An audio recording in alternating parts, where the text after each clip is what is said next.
महाराज सरयाती के पुत्र जिनका नाम है आनर्त, उनके पुत्र रेवत हुए। रेवत के महाराज कुकुदमी, इन्हीं के वंश में महाराज मनु के दूसरे वंश में इक्ष्वाकु का जन्म हुआ। इन्हीं के यहाँ महाराज पृथु, विश्वसिंधी, वृद्धाश्व, निकुंभ, युवनाश्व, मानधाता, ये सब सूर्यवंशी हैं। मानधाता के दो पुत्र मुचकुंद और पुरुकुत्स का वृद्धस्व, वृद्धस्व का हरस्व, इनका त्रिधनवा का पुत्र हुआ वरुण, और वरुण का पुत्र हुआ सत्यव्रत। और इस सत्यव्रत के ही पुत्र हरिश्चंद्र हुए। वरुण के पुत्र जो सत्यव्रत थे, ये महाराज स्वेच्छाचारी और मंद बुद्धि थी।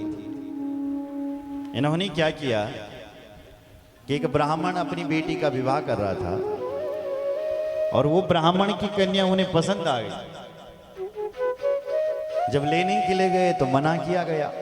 उन्होंने उनकी विवाह के मंडप से उस कन्या को उठा लिया और ले गए। किसी ब्राह्मण से वो विवाह कर रही थी, लेकिन अपनी शक्ति का, राजा का बेटा है तो शक्ति का जरा संचार दिखा करके विप्र की भार्या का हरण कर दिया। पिताजी के लिए शर्म करवा दी। वरुण ने कहा, मेरा ऐसा दुराचारी पुत्र क्यों? अपने गुरुजी वशिष्ठ जी के पास गए। गुरुजी ने कहा, देखो पुत्र यदि कुपुत्र निकल जाए तो उस पुत्र को बल त्याग देना चाहिए। सुन रहा है? अगर वंश की लापरवाही होती है तो संतान कायर होती है। मां की लापरवाही होती है तो बेटा चरित्रहीन होता है।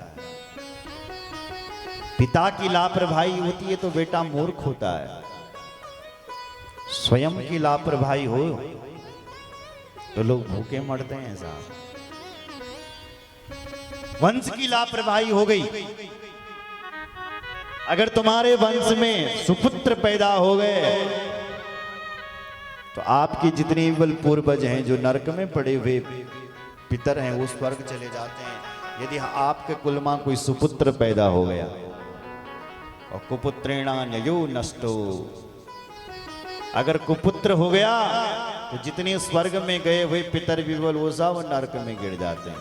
कुपुत्रेण हसम यतः, कुपुत्र तो सारे यश को धूमिल कर देता है। कुभोजनीन दिवसः,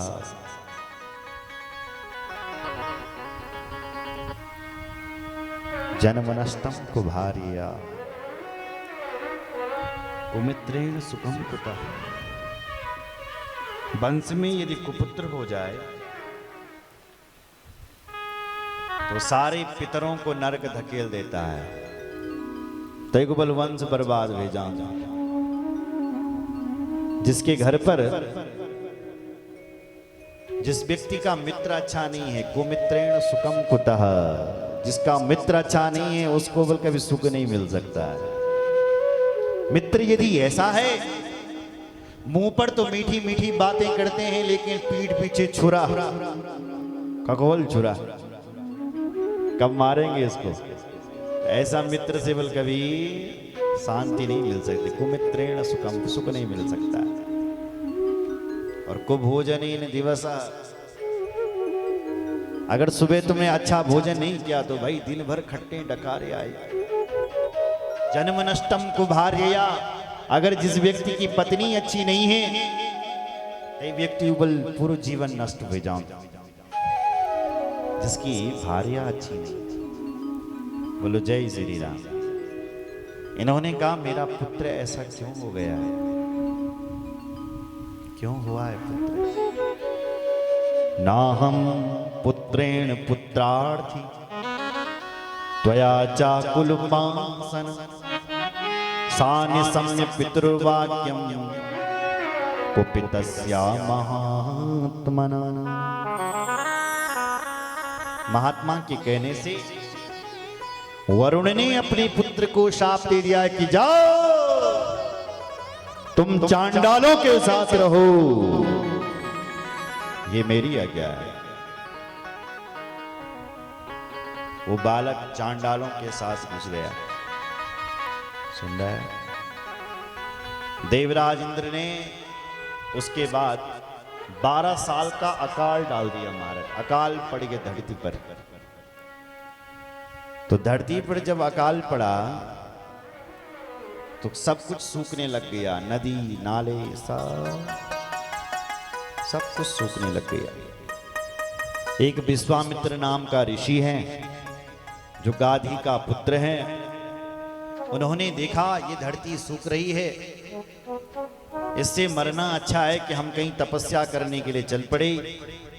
तो विश्वामित्र जी तपस्या करने के लिए निकल पड़े। महाराज वन में गए और वहां उन्होंने घोर तपस्या करी। बोलो जय श्री राम। विश्वामित्र जी का परिवार भूखा है। उनकी जो पत्नी है उसका नाम रेणुका। रेणुका ने देखी मेरे बच्चे भूखे हैं, ये मर रहे हैं। तो उस देवी ने क्या किया कि और बच्चों का पालन करने के लिए एक बच्चे के गले में रस्सी डाली और उसको बेचने के लिए फिर बाजार में ले गई है रस्सी डाल करके। कहा कि कोई है जो इसको खरीदेगा। विश्वामित्र जी की पत्नी बाजार में जब खरीदने के लिए निकली तो वहां वरुण का पुत्र सत्यव्रत आया।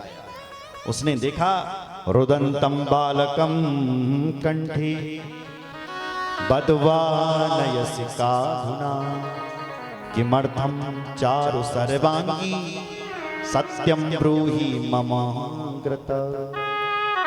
एक बालक रो रहा है और उसकी मां उसको बाजार में बेचने के लिए ले जा रही है। वो बालक कह रहा मां बचाओ बचाओ। ये आर्त भाव वरुण के पुत्र सत्यव्रत ने सुना। कहा मैं राजा का बेटा हूं। कहा देवी तुम इस बेटे को मत बेचो। अगर तुम्हें भोजन की आवश्यकता है तो मैं तुम्हारे घर पर तुम्हारे भोजन दिया करूंगा। मेरे पिताजी ने मुझे कहा है कि तुझे घर में आना निषेध है, तो मैं किसी के घर में नहीं आ सकता हूं, पर मैं तुम्हारे घर में जो पेड़ है उस पेड़ पर मैं रोज भोजन टांग दिया करूंगा। उसे अपने बच्चों का लालन पालन करना, पर इस बच्चे को मत भेजो। तो उसने घर ले गई। वरुण का पुत्र सत्यव्रत आया, रोज उसको भोजन देता था। ऐसा अकाल पड़ रखा कि भोजन के बिना लोग मर रहे हैं साहब। एक दिन वो राजा का बेटा दिन भर घूमा, पर उसको ऋषि के बेटों के लिए कहीं भोजन ही नहीं मिला। इतना क्रोध आया, मैं राजा का बेटा होता हुआ मुझे कोई भिक्षा नहीं दे रहा है। वशिष्ठ जी पर क्रोध आ गया, तो वशिष्ठ की एक गाय थी, उस गाय को जाकर के उसने मार दिया। गाय को मार दिया। वशिष्ठ मुनि को भयंकर क्रोध आया। वशिष्ठ जी बोले दुरात्मन किम कृतम पापम धेनु घातात पिशाचवत्। तो पिशाच है कहीं का। अभी तक तो मैंने तुझे श्राप दिया था कि तुम चांडालों के साथ रहो, अब मैं तुझे पाप श्राप देता हूं कि जा तू पिशाच हो जा, पिशाच की योनि को प्राप्त कर। तेरे से 3 पाप हो गए हैं। पहला पाप हुआ ब्राह्मण की पत्नी का हरण। दूसरा पाप हुआ तेरे पिता ने तुझे श्राप दे दिया घर से निकल जा। और तीसरा पाप हुआ हो गया गौवध। 3 पाप हो गए हैं तेरे सिर पर, तेरे शरीर पर 3 शंकु उत्पन्न हो जाए। तो तय के शरीर पर 3 शंकुबल उत्पन्न हो गए, 3 सिंह। तो उसका नाम पड़ गया त्रिशंकु। सत्यव्रत का नाम त्रिशंकु पड़ा क्योंकि उससे 3 पाप हो गए।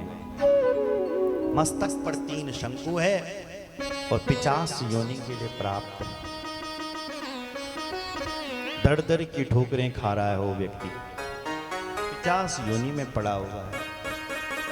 विश्वामित्र को जब दया आई, उनको जब पता चला कि एक राजा का बेटा जिसने मेरे बच्चों को खिलाया पिलाया, उनको बचाया इस अकाल से, तो उनको दया आई। वो उस बेटे के पास गए और उसको देवी का मंत्र दिया महाराज, मां का मंत्र, नवाण मंत्र। वो मंत्र उसने जपा, जापस्य च दशांसेन ओम कार्योर्थ विधान। अब वो मंत्र तो जप गया, लेकिन दशांश हवन होना था, कोई उसका हवन करने के लिए तैयार नहीं।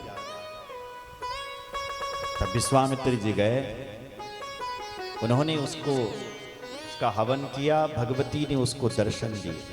दत्वाथ दर्शनम देवी तमुवाच नृपात्मजं सिंहरूढ़ा महाराज गंभीरया गिरा। आकाश से मेघ गंभीरया गिरा। मेघवाणी यानी आकाश से व्योमवाणी होने लगी कि हे बालक, आपने मेरा दशांश हवन पूरा कर दिया है, अब आप इस 50 योनि से मुक्त हो जाओगे। तो भगवती की कृपा से वो वरुण का पुत्र जो सत्याव्रत था, वो 50 योनि से बल मुक्त हो गया। उसके 3 शंखु पाप के चिन्ह हट गए साहब। यहां मां ने उसके बाप को दर्शन दिया कि अपने बेटे को घर ले आओ। तो वरुण ने अपने पुत्र को घर लाया और उसको राजा बना दिया महाराज। पुत्र धर्मे रतिकार्यो माननीया मुखोद्भवा। अपने पुत्र को समझाने लगी, हे पुत्र, मैं तुम्हें राजा बना रहा हूं, वो भी देवी की आज्ञा से, हमारी कुल देवी की आज्ञा हुई है। पुत्र, राजा का धर्म क्या होता है? न्याय से कमाएं और अपनी प्रजा की हमेशा रक्षा करें। सत्य बोले, कुमार्ग पर ना चले। राजा न अपने आप कुमार्ग पर चले, ना अपनी प्रजा को कुमार्ग पर चलाएं। तपस्वियों की सेवा करें। देखो महाराज, हर किसी की सेवा भी नहीं होती है। कहीं तुमने भिखारी की सेवा भी कर दिया, आप बोलेंगे तुम नारायण सेवा कर रहे हो। सेवा केवल तपस्वियों की ही होती है। बोलो जय श्री राम। उनको आप कुछ दान दे सकते हैं, लेकिन आप चाहेंगे कि मैं इनके चरण भी देता हूं दबा के। ये चरण सेवा तो केवल महापुरुषों की और तपस्वियों की होनी। कहा कि तपस्वियों की पूजा करें, क्रूर और लुटेरों का दमन करें और अपनी इंद्रियों को ही पुत्र बस में करें। राजा का कर्तव्य होता है प्रतिदिन दान करते रहे। हमारे यहां पंच यज्ञ का विधान है।